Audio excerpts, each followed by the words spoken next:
the humble hexagon is probably the most loved EPP shape. It's the one most of us start with when we begin on our EPP journeys, and it's the one we come back to when we want something comforting to do. We love the repetition and the simplicity of the simple hexagon. But what if you're a bit tired of hexagons now, or you feel like a bit more of a challenge? Well, I've got the perfect shape for you in this week's video. We're going to learn all about the jewel shape. Jewel shapes are brilliant. They are just like a hexagon at the top and a diamond at the bottom. It's actually like a hexagon with a triangle stuck onto the bottom, and this means that they join together with hexagons really well, and also with diamonds. I'll leave a link below to where you can sign up for my newsletter, and in this month's newsletter I'll send out some free printable jewel shapes. So in this video we're going to learn about how we measure jewel shapes and how we baste them, how we sew them together in different ways to make different shapes, and along the way I'm going to give you some ideas for how to use them in your projects. So when it comes to measuring a jewel shape, we just look at the three straight sides at the top of the shape. So they all measure, on this particular one, 1 1/4 inches each. So this particular jewel shape would be classed as a 1 1/4 inch jewel, even though the two longer sides of the shape measure something completely different. In this case, 2.5 inches. We would go by the length of the shorter sides. So just for comparison's sake, here we have a 3/4 inch jewel, a 1/2 inch jewel, a 3/8 inch jewel, and a 1/4 inch jewel.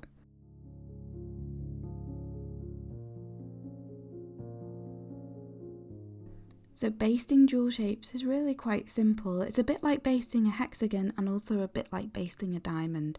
So I just tacked it onto the wrong side of my fabric, and I'm cutting it out with a 1/4 inch seam allowance all the way around, a little bit on the larger side of that actually. I like to do them just a little bit bigger. And I'm using a glue pen to baste. Now the key to this is to always baste in the same direction. So I just start with the shorter straight side on the left, and I work my way around the top of the shape in a clockwise direction, doing the 3 shorter sides first and then moving on to the longer sides. Now it doesn't matter which way round you go, but do them all the same, and that's going to help later on when it comes to stitching them together.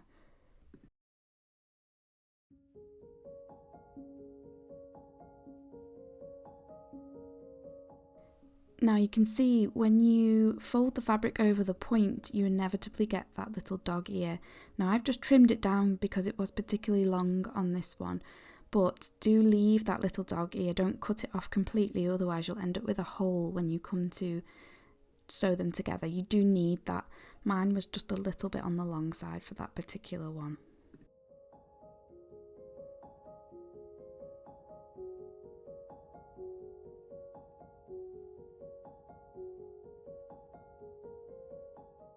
So now we're ready to sew them together, and I've basted 2 jewels here because I'm going to sew them together to make a heart. And this is the easiest way you can use jewels because you only need 2 for each heart, and it's really quick and simple to do. All I'm going to do is place them right sides together, line up those points, and whip stitch just from this top point down to the tip. Really simple.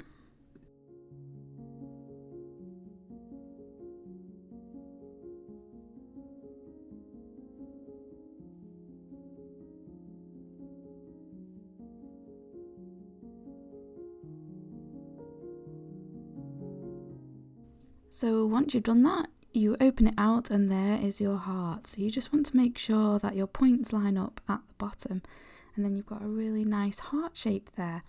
These shapes are really lovely and versatile. You can join them together in rows like this, and if you do that, then in the way you use your colours with your fabrics, you can really make the heart stand out.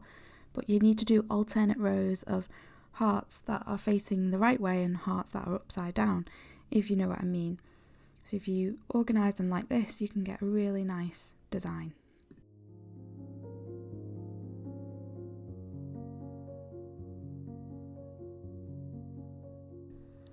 Another idea for the jewels when they're stitched together in pairs is to make them into butterflies. Now this is something that I did a video on right at the beginning of my channel when I came up with this idea, and I have a video about this mini quilt as well in which I made the butterfly and embellished it with embroidery, and again that's from way back when I started the channel. But the butterfly is a really nice design to do because all I've done is join two jewels together for each wing, and then I've actually appliqued a diamond over the top to make it look like the butterfly's body, and then added some embroidery, and in this case I was making a hexagon storage basket with the butterflies on instead of the hexagon flowers. I just didn't get around to finishing it, but I will one day. But they look really sweet, don't they? So I think it's another really simple idea for the jewels. And another thing you can do is you can actually make them into a block. Now you can see here that I've actually got 6 jewels joined together, but it looks like butterfly wings because of the fabric placement, and you could embroider a body or put the diamond over the top here to make it look more like a butterfly. And I just filled in the gaps around the sides with diamonds, so it's just a jewel and diamond block, and it makes a hexagon overall.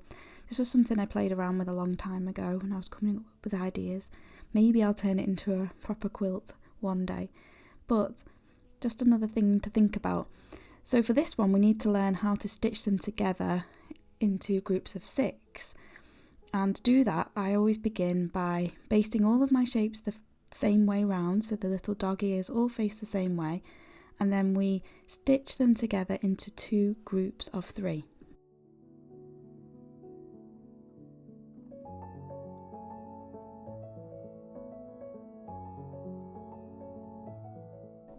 The next thing to do is to then join the 2 halves of the flower, if you like.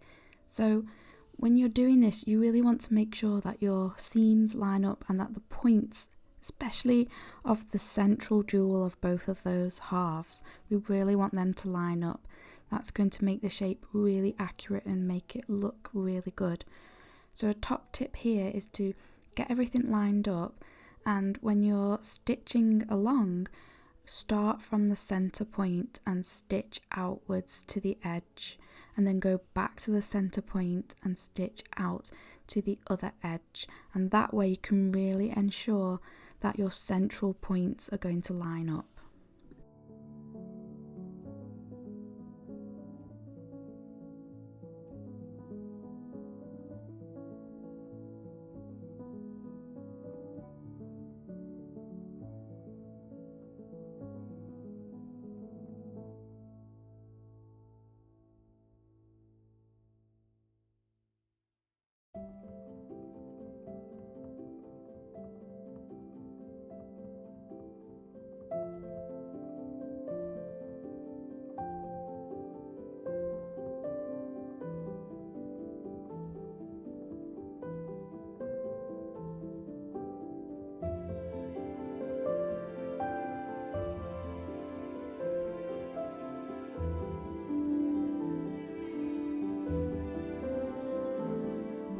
So here's what it looks like when it's all stitched together, and you can see the central points line up, and the flaps on the back, the dog ears, they just sort of go around in a circle, and you can give it a press with an iron to straighten everything out and it will lay nice and flat then.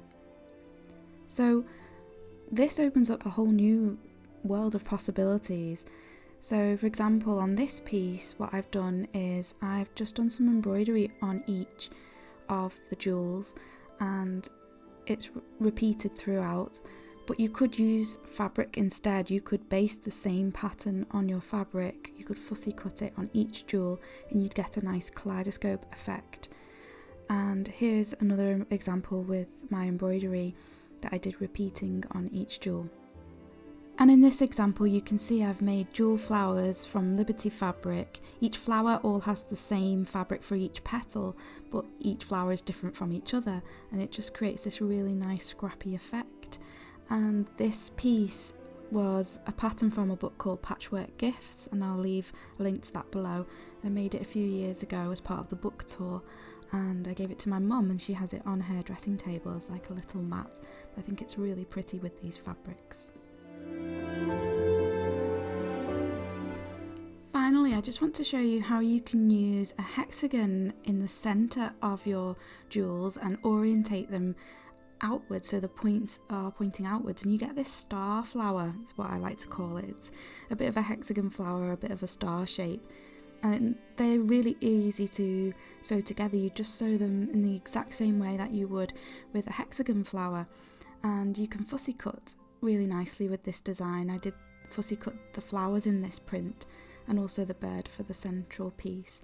So another really nice way to sew your jewel shapes together and to use them in conjunction with a hexagon. So if you've got a 1-inch jewel, you'll just need a 1-inch hexagon for the centre. And this is a quilt pattern called the Alexandria quilt, and it's by Tales of Cloth. As you can see, I haven't gotten very far with it, but I'll leave a link to that below if you'd like to see more about that. And if you watch this video next, you'll find another way to use the lovely jewel shape and also jewel petals to make some lovely flowers. Huge thank you to everyone for watching, and a massive thank you to the patrons for supporting this channel and everyone who's pressed the super thanks button. Thank you so much. Take care. Bye bye.